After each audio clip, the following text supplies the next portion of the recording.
It's time now for us to dive into cloud service models, something I'm sure you've heard a lot about in the industry.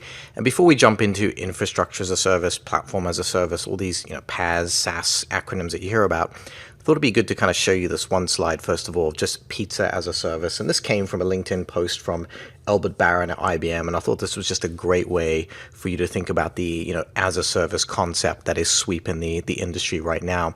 And if you look on the left-hand side, when you basically get a pizza and you make it at home, you're responsible for everything. You have to buy the cheese, the tomato sauce, the pizza dough, you make the fire, or heat up the oven, whatever you do. You're responsible for the electric, the gas. You put it on your own dining room table, and you provide your own Coke or Sprite or whatever it is that you want to accompany with your pizza, and that's your make it at home. You're responsible for everything. As you move along and we look at something like take and bake, here you basically are going to a store and picking up maybe a frozen pizza or one of these freshly prepared ones for you to just take home. You're still responsible for your oven or your fire, depending on how you're going to cook it, but you're not responsible now for the toppings, the tomato sauce, the pizza dough. That's already been prepared for you. As we continue to move up the stack, so to speak, and this will become clear as we relate this to IT terms in a minute, now we have pizza delivered. Again, I'm responsible for less things now. All I have to do now is provide a dining room table and perhaps some soda if I'm going to serve a drink, and that's not being delivered with the pizza. But the delivery companies, such as a Domino's or one of the other big ones, takes care of everything else.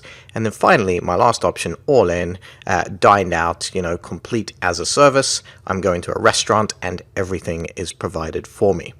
Now, let's relate that to IT service models as it pertains to cloud today. Well, first of all, we have our traditional, and if we think about this is in our data center. We used to provision, very large data centers. We still do in a lot of hybrid scenarios.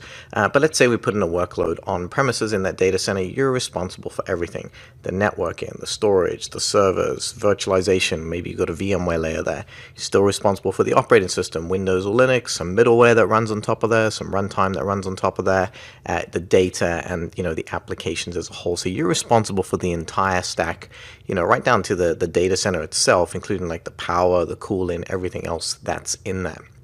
If we move over to infrastructure as a service, this is where we start to build some dividing lines between what our vendor manages and what we manage. So if we look at it this way, if we do an infrastructure as a service in the cloud, so in, say, a public cloud provider, we're expecting, Google to provide the networking, the compute, the storage, all those things for us, and we essentially consume from that. So if we do an infrastructure as a service, we still typically are put in an operating system, on top of what the cloud provider has given us. So we're responsible for the operating system and everything above that runs on our OS.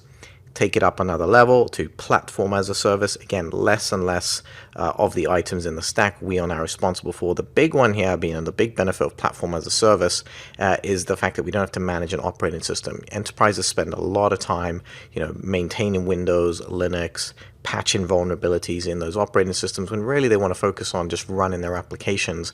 And if you can offload some of that to your vendor, that's really one of the big benefits that PaaS, or platform as a service, provides.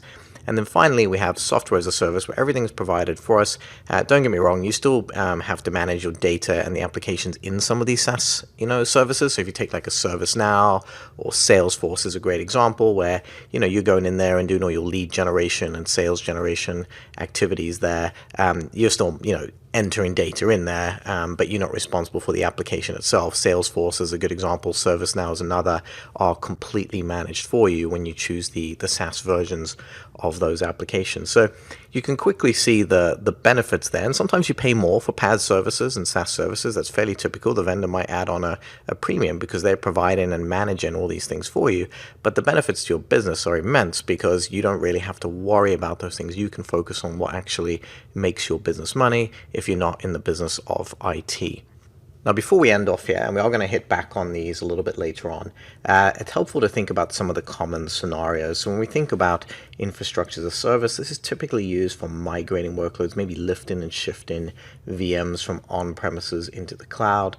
Could be for test and development, where we spin up workloads and spin it down. Maybe we don't want to, have the CapEx investment to always have VMs running all the time. Website hosting, storage, backup, and recovery are kind of good examples there. Now, PaaS, on the other hand, think about it in a couple of ways.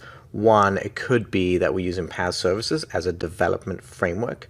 So this essentially allows the developers to code their app and run it on the PaaS platform. And then you've got other rich PaaS services, more like managed services like business intelligence, analytics, some of the IoT services that are out there that are kind of all in and providing you a lot more, capabilities. You use those PaaS services to get more insights perhaps from your applications.